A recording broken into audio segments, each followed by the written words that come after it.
You may not know that the library is for way more than just books, and you're certainly going to be surprised at how much money the library can save you.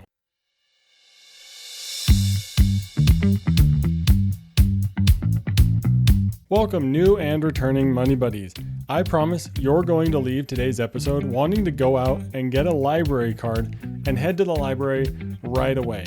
The library is one of my favorite resources to utilize, and it always feels a bit like a secret money-saving cheat code on the path to getting all this stuff right with our money. This episode is packed with great tips and ways to utilize the library to your advantage. Beyond all the stuff that you can find at a library, it's also such a great source for so much value in your neighborhood and in your community. And we're going to talk about all these different angles in today's episode. And I've been using the library for over 10 years, and I'm excited to share all the ways that this has impacted my financial journey. I started using the library before college when I was broke, and I even still use it now with a stable income. The library is going to be such a great resource for you and I, and that's what we're going to learn about, and let's chat about that in today's episode.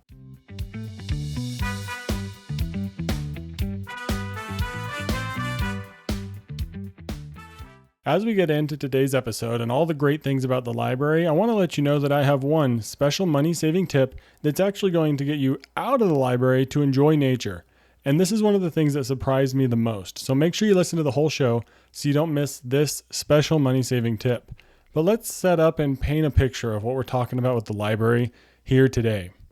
The problem that the library solves is one where we feel like we have to buy everything new. I get that pull where you want to buy something from Amazon, a friend recommends it to you, and especially if we get recommendations for books, audiobooks, and all these other things, it feels like we need to go out and buy it right away, right? Someone told us we should buy this thing. But guess what? The library probably has it. Some libraries even have tool loaner programs where you can get that one tool that you need, but you don't want to spend $80 or $100 on it. And I have felt that pull, like I mentioned, to go buy the latest book or to buy the latest audiobook that someone recommended me on Amazon. After all, the item can be to my house within a few days if I were to buy it from Amazon. And you've probably told yourself that now that you're making good money, you got your first stable job, why can't you just buy it for yourself? Why can't you just get yourself the thing that you want to buy? Or you might even trick yourself by saying something is an investment for yourself, right? A quote unquote investment. But what most people don't realize is that it may still be able to be to your house that same day or within a few days by utilizing the library. The other amazing thing is that it's very likely that your library is partnered with other libraries throughout the county or throughout the state, giving you access to even more than just your local library's collection. And there are a lot of great ways that a library can save you money. I have an article that's linked in the show notes titled 8 Ways the Library Can Save You Money. I'm going to share 4 of those right now that I think are the most high impact for those of you listening. The first one is that they can provide free access to digital content. They can also provide professional development. Third, they could provide legal and business resources. And fourth, they may even have studios or professional equipment that you can rent. And of course, in regards to the digital content, the Libby app is fantastic. Whenever I hear a recommendation for an audiobook or an ebook, I put it on hold through the app, and when it's ready, it lets me know. And it's a nice little surprise. And yes, you might be saying one of the main drawbacks to the library could be having to wait for popular materials, but it's not all bad to develop patience. Plus, you'll then begin to build a queue of things that you want to listen to or things that you want to read electronically. And then you're just going to have this continuous stream of content that's coming available while you're waiting for the other pieces of content. And most of the time, it's much faster than you think. Plus, the digital content that you have access to is likely going to come from a statewide library, and that's going to give you even more access to even more great content. And also, I've even rented a GoPro and a mobile hotspot from the library because I don't pay for unlimited data, but when we know we're going to be gone for a while on a trip or something, we'll rent this hotspot and take it with us. The library has access to way more things than you realize. One of the libraries that we lived near before we moved to Idaho even had audio recording equipment, and it was much nicer equipment than I had at the time.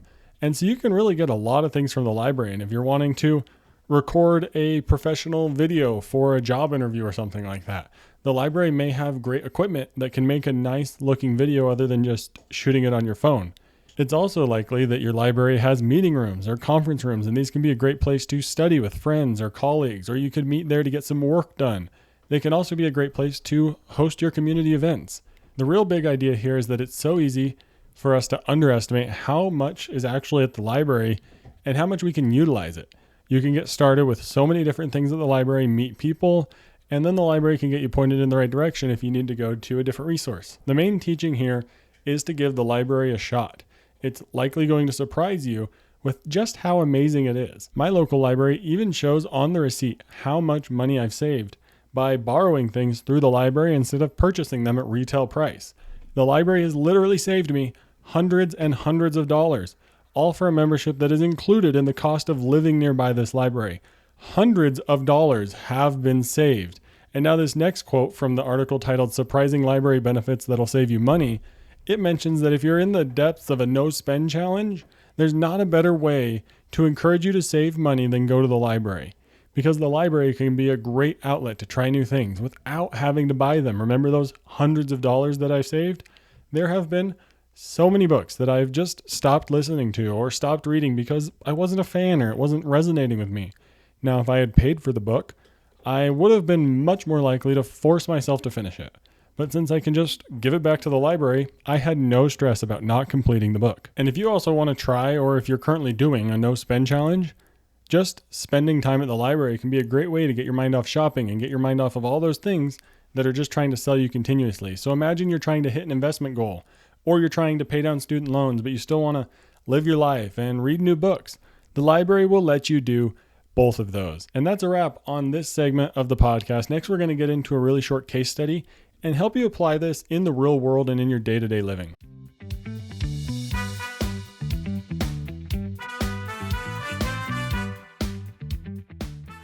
So let's get into today's case study and real-world application. And let me paint you a picture here of Sariah.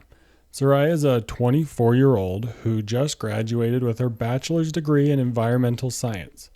She accepted her first full-time position as an environmental compliance specialist at a manufacturing company in Madison, Wisconsin, which is very far away from where she grew up in North Carolina. She makes just under $70,000 a year, which feels like a lot compared to her college budget. But after rent, student loan payments, furnishing her apartment, she's trying to be intentional about her spending, but it just doesn't feel right. And this, honestly, it's a pretty common situation. You move to some area where you're not used to and you don't know what to do. And you're going to see here in just a second what else commonly happens, because Sariah moved to Madison and she doesn't know anyone in the city. Her coworkers are friendly and great, but they're in their 40s or 50s with families. She's been spending her evenings scrolling on her phone in her apartment, occasionally going out for dinner or grabbing coffee just to be around people. But after looking at her credit card statement, she realized she's spending $400 a month on, quote, trying to make friends. Between these coffee shops, the bookstores, yoga classes, and dinners out alone.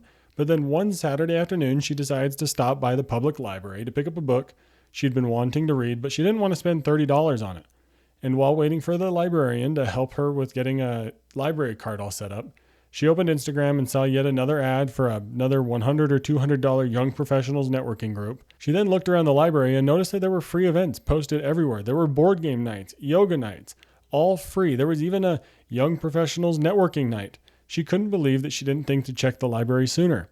It could have been so easy to spend money in this new area, trying to make yourself happy, trying to meet new friends, trying to network. And spending money trying to make friends can feel empty quickly if you don't find yourself building these lasting friendships or building good networking relationships, and then it just gets frustrating. But the library can be such a great place for our generation to meet new people and for our generation to try new things. Sariah's library has a lot of events going on, which was fantastic for her. And your library may not have as many, but it's very likely they're going to at least have a few that interest you. And you could always host your own events at the library and try to bring people to you that you want to meet and want to be friends with. So consider going to these library events and meet new people. It's very likely that they are all free. So then let's go on with Sariah's story here. She decides to ask the librarian about the events. She learns that they're completely free. And the librarian then also mentions that Sariah can check out more than just books. They have cooking equipment, museum passes, and they even have a study room that she can reserve if she needs a quiet space to work outside of her apartment. Because guess what? Books are the common thing that everyone thinks that you can get from a library, but there's so much more. It could be a good, helpful space with free Wi-Fi where you can get out of your apartment, and that can be a huge deal if that's where you spend the majority of your time. The past 5 years or so, our generation has been forced to be online and be primarily online and stuck at home with remote work. And now, while we don't want to go back to the office and commute for in-person work, it's still valuable to get out of your apartment or get out of your home and spend time in a different environment around people. So to put a bow on this story, Sariah saw her spending go from about $400 down to $80 as she got more and more involved in the library. And this is something you could see in your own life too. What kind of spending are you doing for the sake of social networking or making friends or trying to meet new people that the library could knock down to zero potentially with free events, free activities, free things you could borrow from the library? Imagine all of the different relationships and community building we can have if we go to the library, meet new people, and join in with events. The key recommendation here is to go and try your library today. I guarantee that you're going to find that it offers something you weren't expecting. And it's probably going to be a whole lot nicer of an experience than you were expecting. And a really awesome fact that I want to let everyone know about is that I can put a book on hold and then it'll search through the entire state of Idaho's library system, and that book will get brought to me. And it's very likely that your state has a similar system. Most do, and most people have no idea that this exists. So please consider the library.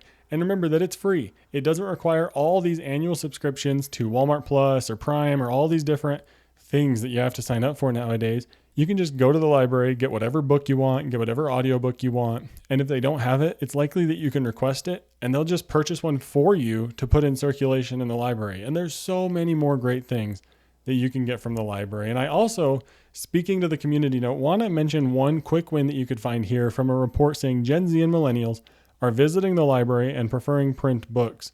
This quote here says that the data revealed younger Americans' distinct preference for physical versions of books. They say survey respondents read and bought on average twice as many print books per month as any other category. And honestly, this doesn't really surprise me at all. I'm not shocked that our generation is preferring physical books as a way to get away from a digital screen that we have to stare at the rest of our day. Physical books can be so much more relaxing on the eyes. It can be such an amazing change of pace to stop looking at a screen and stop getting distracted. So there's just another reason to go to the library. It can be a great change of pace, and it can get your eyes away from that phone that's just trying to hog all your attention, get you to spend more money, and just trying to get you stuck doom scrolling for the rest of forever. So be sure to go check out the library. And that does it for today's real world application. I hope you enjoyed that story about Sariah, but let's wrap up this episode here next.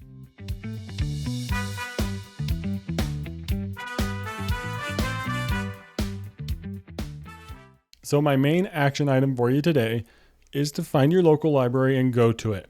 If you don't have a library card, use this as a chance to get one. And if you do have a library card, go ask what other services beyond a book that you can get with that library card. And now coming up in just a second is that one special money-saving tip with the library that's going to get you outside and enjoying nature. And this is the one that surprised me the most. And I'm going to share it here in just a second, but I want you to first tell a friend about this podcast episode. Consider meeting up at the library to talk about the show. Send them a link to this episode and then make a trip to the library together. But here is that special money-saving tip that surprised me about the library, and this comes from another article that'll be linked in the show notes about 6 ways your local library can save you money. And this one talks about museum and state park passes. Guess what? You might be able to borrow a few-day pass to a local state park or even potentially a national park, and then you don't have to pay the entrance fee. How awesome is that? Who doesn't love getting to go outside and enjoy their state parks or national parks, let alone when they're free? And it's very likely that your local library has a pass that you can borrow for a few days to be able to go and see nature and see the state parks. And what an awesome perk that surprised even me when I learned about this one. So I hope you're able to now go to the library and borrow something other than a book that can provide you a lot of great value, like going and visiting a park. And the library is one of the biggest financial toolkits that we have in our arsenal. It's such a great way to save money. And if you're interested in putting together a complete financial plan that fits your lifestyles and goals and see how the library might fit into it, let's work together to build a plan to get your money working for you. And if you want to build a financial plan that actually works for your life, not some textbook version, well, I offer free strategy calls where we can figure out your next best move. And you can take action on this by sending me an email and mention this library episode, and we'll hop on a quick, no pressure money conversation to get your plan going for you. And next week, we have a great episode talking all about saving for the future and the Trump account. Should you use it? Should you avoid it? We'll decide next week. And thank you for listening to this week's episode of Financial Planning for Young Adults. I'm your host, Skylar Fleming. Have a great week. And hey, quick heads up. This podcast, it's meant to be educational and it's for entertainment purposes. It's not personalized financial advice for your specific situation. So before you go out and make any big money moves, make sure you chat with a qualified financial professional who knows your full financial picture.